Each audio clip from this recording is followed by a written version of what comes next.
You guys here. Yeah, we're gonna have a lot of time together. So, dahil maganda nangyari sa show na to, no? super I dami. So know. thank you for your support, and it's just nice to be here again. Grabe. Sobrang naging instrumental kayo para maging successful yung show sa Netflix at sa TV. So nice to see you ngayong matatapos na. Thank you so much. Would you like to Kasi, or ikaw yung protagonist, madalas, kahit galit ka, pwede kang umiiyak habang galit ka.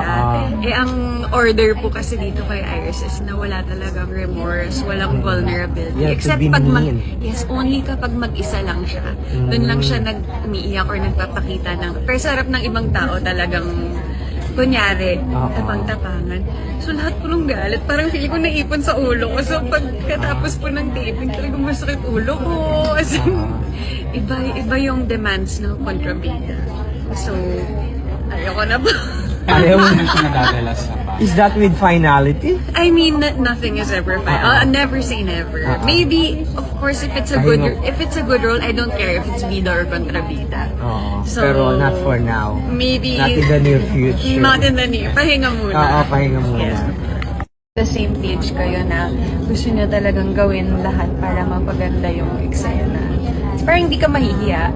Hindi ka mahihiya or... May mga na-discover na para sa along the habang ginagawa. Oo, madami. Tulad. Well, I knew naman na ano talaga siya. Magaling talaga umarte. I mean, alam naman nating lahat yun. Pero, nalaman ko na kahit Jericho Rosales na siya, sobrang game pa rin siya mag-workshop, mag-aral, maging geeky sa pag-iisip ng gagawin sa eksena at sa script. Alam ko naman na thank you, Lord. Manifest mo rin ba yun? Minanifest ko ba?